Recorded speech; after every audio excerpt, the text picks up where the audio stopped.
folks, welcome to the Prepared Homestead. This is Travis. Thank you all for stopping by to watch. Well, have you been wondering at all, possibly maybe some of you, as to whether or not you've prepped enough?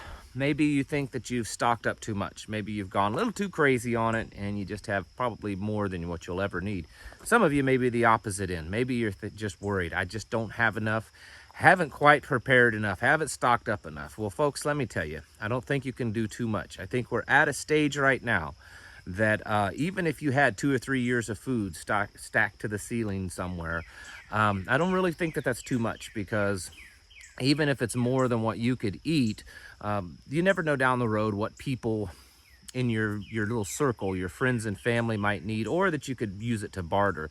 Because as food continues to get more expensive and certain items become more scarce, we're going to start feeling the pain when it comes to buying food. And so that's what we want to talk to you today about, because I'm going to show you some people on this planet that are considered the ultimate preppers. And we've talked about them before, and you know, if they're doing what they're doing, that maybe we should kind of pay attention to it, because it's kind of interesting that they're doing what they're doing. Start things off, White House is talking today about the upcoming inflation report. It should be out in a few days, and of course there's a lot of buzz. There's always a lot of buzz about that, but especially now, because, well, it's high. Inflation is high, and they're saying, yeah, it's probably going to be high again. I would say that whatever the number is right now, if you multiply that by a factor of 2 or even 3, you'll probably get a more accurate inflation rate. Because as we all know, even though their claim is inflation is in the single digits, there's hardly anything right now that you are purchasing that's only inflated in the single digits. Well, they come up with these numbers because they say, well, your cost of living, the inflation for your cost of living is this number. But of course, we've removed gasoline, we've removed energy, electricity, we've removed food, all these things that are the bulk of what most Americans buy. They remove those items, and then they come up with an inflation rate. But let's move on, because we know that that's just a bunch of baloney anyways. California, they're just California. Those poor people out there. Anyways, California has enacted some of the strictest regulations when it comes to water. They are restricting water in mass amounts in the southern part of the state due to the extensive drought conditions. It's making it very difficult, not just for people to water their lawn, but for farmers to do business. And there's large amounts of California that are under very strict water usage restrictions. Just so that you know, a lot of food is grown in California. In fact, California is the #1 producing food state, especially vegetables, fruits, nuts, things like that. They produce a lot of it.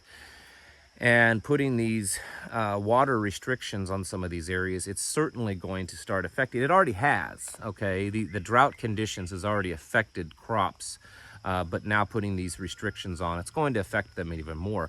So what does that mean?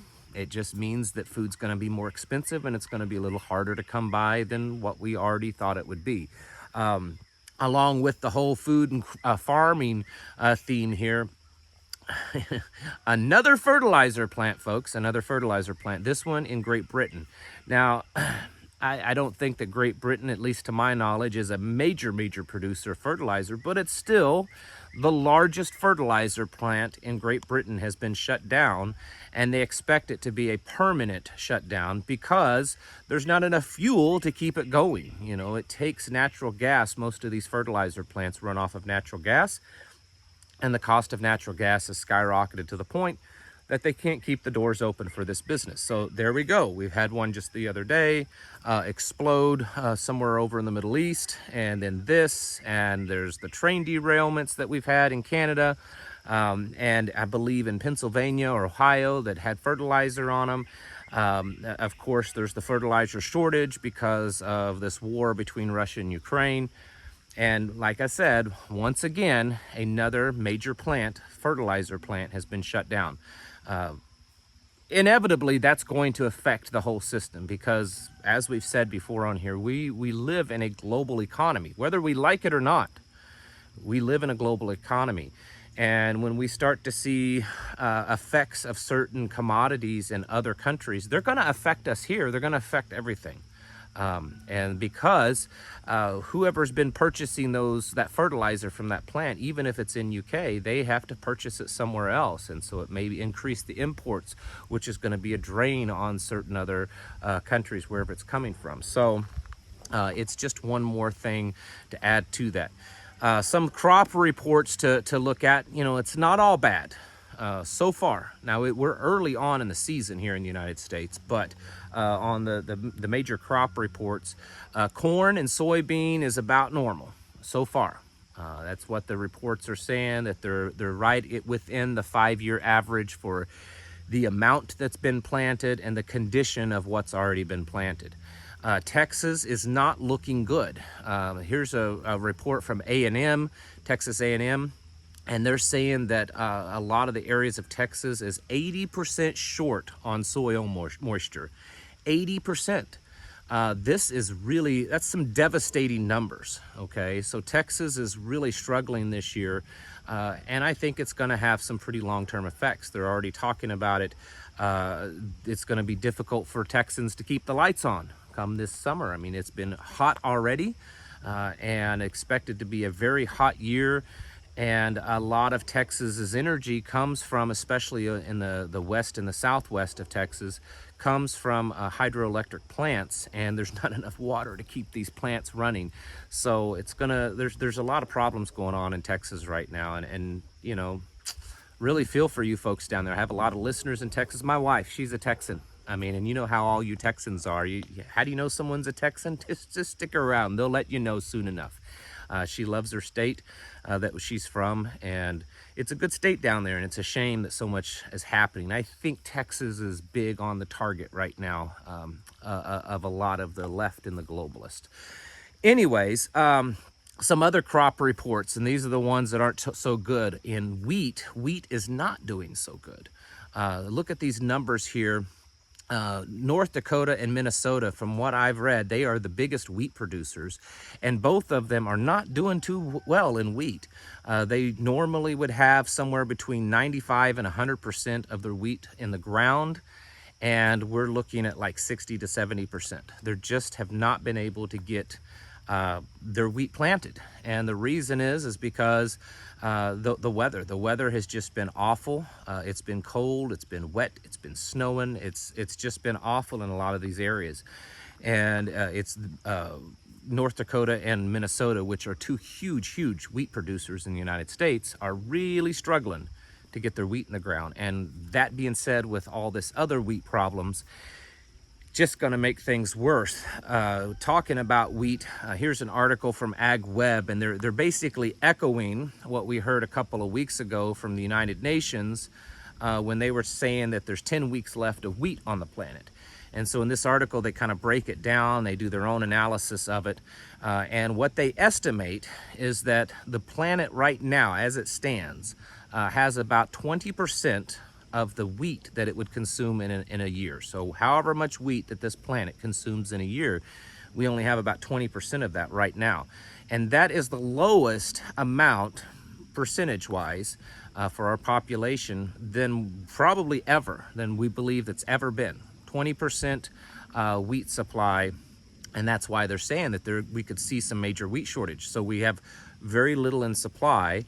And the big countries that are producers, Russia, Ukraine, probably aren't going to be putting out a lot this year. India is another big one, and they've restricted their exports. Canada, they're having as hard time as America is on getting their wheat in the ground and getting it produced. So this is going to be a big hit for a lot of people. Wheat is a major food source on this planet, possibly the biggest food source. In fact, anthropologists, that's how they study the advancement of human civilization, based on the advancement of wheat and the agriculture and development of wheat production.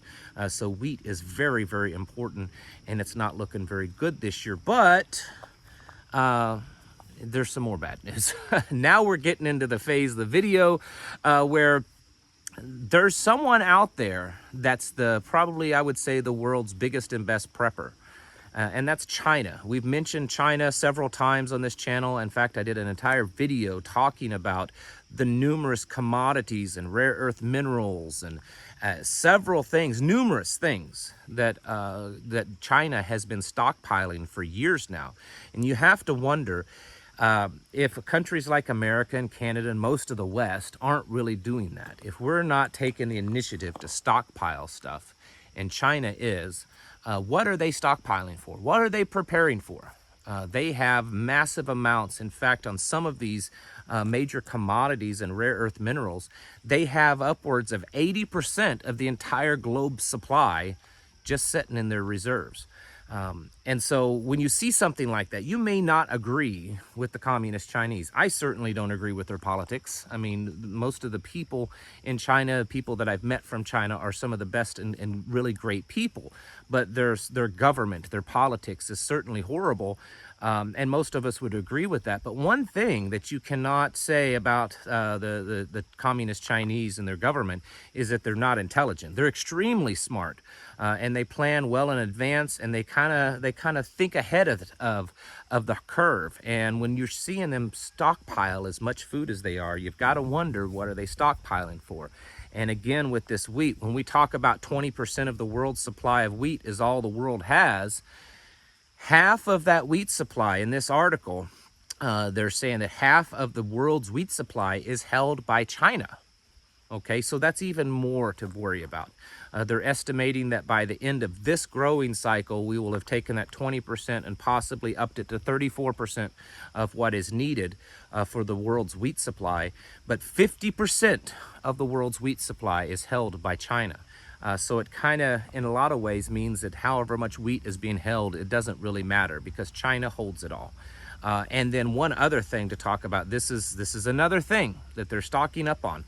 Just recently, China purchased another 40,000 tons of frozen pork for their reserves. They have already this year alone stockpiled 200,000 tons of frozen pork, along with corn, soybean, sorghum, wheat, steel, gold, rare earth minerals, all kinds of stuff. So folks, if there's any hesitancy in you to say that, well, maybe I don't need to stock up that much, maybe it's not going to be that bad, you've got a nation of what most would consider a very intelligent people that are very well known for forward thinking ahead of the curve, long-term planning. And they are the ones stocking up on everything. A nation that could be the biggest threat to our nation.